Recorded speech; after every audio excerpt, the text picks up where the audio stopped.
Olá, amigos do canal Vista Pátria, aqui é Alan Frutuoso e terminou o encontro do G20. O presidente Jair Bolsonaro já está voltando para casa aí com um belo acordo, né, que os seus ministros conseguiram lá em Bruxelas, mas eu disse para vocês que o tema principal do G20 seria o acordo, seria a guerra comercial entre a China e os Estados Unidos.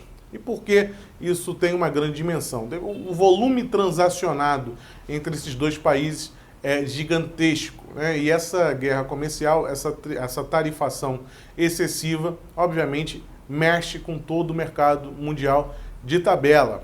E por que há esse conflito entre China e Estados Unidos? Obviamente porque a China, né, além de ser socialista, além de ser uma corrente, uma vertente completamente diferente das democracias liberais, a China é um ponto estratégico, né, ali no Pacífico. Então, além de toda a questão militar entre China e Estados Unidos, tem também a questão comercial, porque a transferência da produção, principalmente, de fábricas americanas que foram para a China e acabaram alavancando a indústria chinesa, compromete a própria dominação, né, ali dos Estados Unidos como potência mundial, né, isso a longo prazo. E, obviamente, muitas correntes aí desde 2009 têm tentado reverter isso e reverter com sucesso.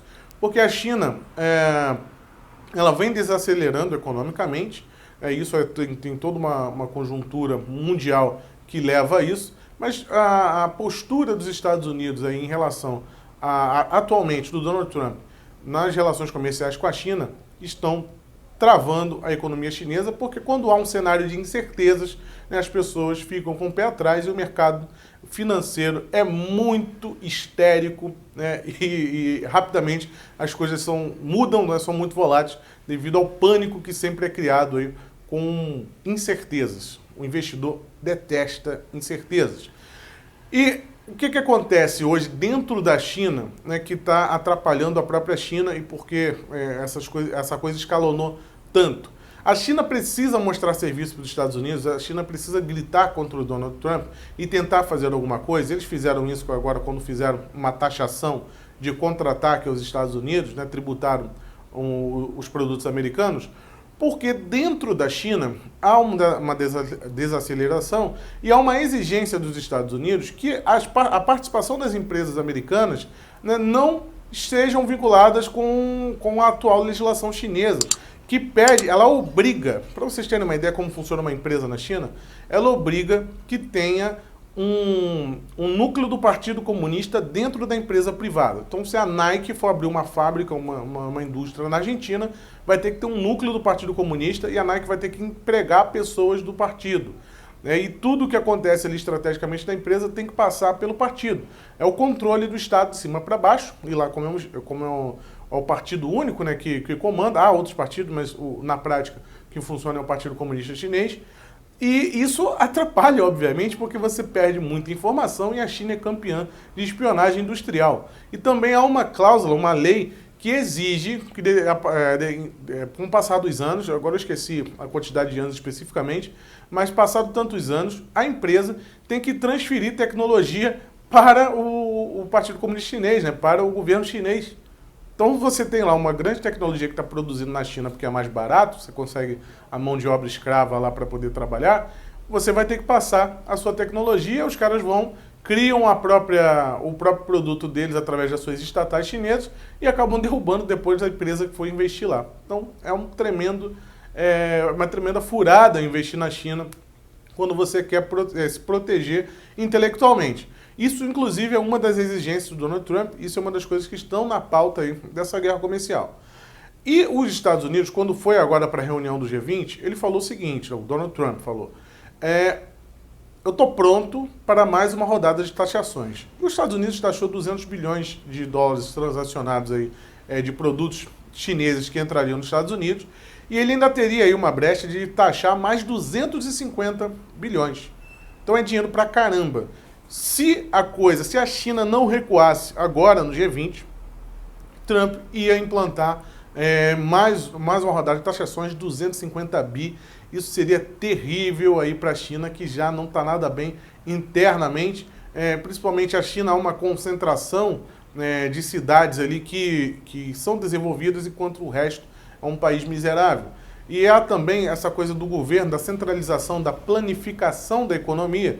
O governo ele acaba criando, para tentar movimentar os seus fundos imobiliários, ele cria cidades fantasmas, né? Pega lá, investe em construção, cria uma cidade do nada e no final essa cidade é distante, é ruim, e as pessoas acabam não comprando esses imóveis, ficam cidades fantasmas verdadeiramente, e esses fundos são papéis podres, papéis furados, e isso periga estourar uma bolha chinesa aí, que seria nada bom para o mundo em geral, já que hoje a economia está tão interligada. Então há vários fatores, né? E também tem a questão de Taiwan. Taiwan ali é uma ilha que fica do lado da China, é considerada chinesa pelo governo central chinês e é um protetorado, na verdade é um aliado dos Estados Unidos. Funciona de maneira independente Taiwan, né? É uma dissidência da época da Revolução Maoísta. Então teve um general que se refugiou na ilha de Taiwan e ficou ali, né? Comandou aquela ilha de maneira paralela ao governo central chinês. Inclusive, em 1996, a China já tentou invadir militarmente essa ilha e os Estados Unidos, naquela época, posicionou 2 porta-aviões, o que colocou muito medo aí nos chineses.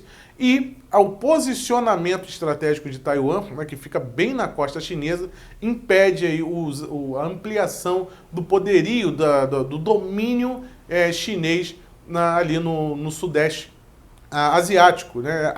Quando ele acha que agora tem ali aquela ilha atrapalhando, aquela pedra no sapato. E é por isso mesmo que desde esse episódio de 1996, onde gerou uma grande estabilidade com os posicionamentos de 2 porta-aviões ali, e o exército chinês recuou, a China vem tentando se reforçar militarmente, o que também faz parte aí dessa guerra que é travada entre China e Estados Unidos. Taiwan é um dos pontos centrais, Hong Kong agora também, que é um domínio aí chinês. Então tudo isso está dentro desse contexto de instabilidades entre Estados Unidos e China, né? A coisa vai além do comercial, é porque simplesmente grandes potências hoje, elas não lutam militarmente, né? Porque isso poderia levar a uma catástrofe terrível, devido ao poderio militar aí de ambas as nações. Então a China se reforçou militarmente, né, para não ser coagida novamente, e inclusive com armas que é possível até cegar satélites americanos, né, que hoje em dia tudo é feito por drone, movimentação de satélites. Então há uma grande tecnologia chinesa aí, avançando quanto a isso. E um desses pontos aí da tecnologia chinesa é a empresa Huawei. Huawei é a segunda maior fabricante de smartphones no mundo. E é uma empresa que é um braço do exército chinês, utilizada para espionar tanto seus cidadãos como países aliados e não aliados em geral. Teve um caso recente, agora na Polônia, da prisão de um diretor da Huawei fazendo espionagem. Inclusive, a presidente da empresa no Canadá está presa, né, que é a filha do fundador da empresa. E o Donald Trump, né, todo esse contexto agora do G20, houve uma trégua. Né, tudo isso aí, todo esse cenário, teve uma trégua. O Donald Trump não vai taxar os 250 bilhões e ainda vai permitir que empresas americanas façam transações com a Huawei. Tá? A Huawei ainda não vai poder operar ali nos Estados Unidos, mas liberou um pouquinho. E, em contrapartida, né, a China vai tentar reverter, vai voltar para o plano inicial de acordo entre os dois, onde aí tá tudo isso que eu falei aqui, como questões de Partido Comunista dentro das empresas, propriedade intelectual, né, tudo isso aí vai estar dentro desse pacotão que estava sendo negociado, mas como o Xi Jinping está pressionado pelo próprio partido, ele precisava contra-atacar os Estados Unidos. E quando ele faz isso, Donald Trump vai lá e ataca de maneira muito mais forte, e essa guerra comercial poderia escalonar de maneira que poderia atrapalhar bastante a economia não só dos dois países, como da própria população, do contexto geral. Então, esse é o cenário. Houve uma trégua entre os dois países no G20. Vamos ver se isso vai ser colocado para frente. Os Estados Unidos cede aí, na verdade, decide não taxar, né, os 250 bilhões chineses e libera empresas americanas para fazer negócios com a Huawei. Em contrapartida, a China deverá voltar a sentar à mesa e colocar o plano aí de revisão de tratamento de empresas americanas e taxações e tributações entre os dois países. Vamos ver o que vai sair daí. Tá? No geral, também teve a questão do Irã. Esse vídeo já está ficando longo, então vou tentar falar do Irã em outro ponto.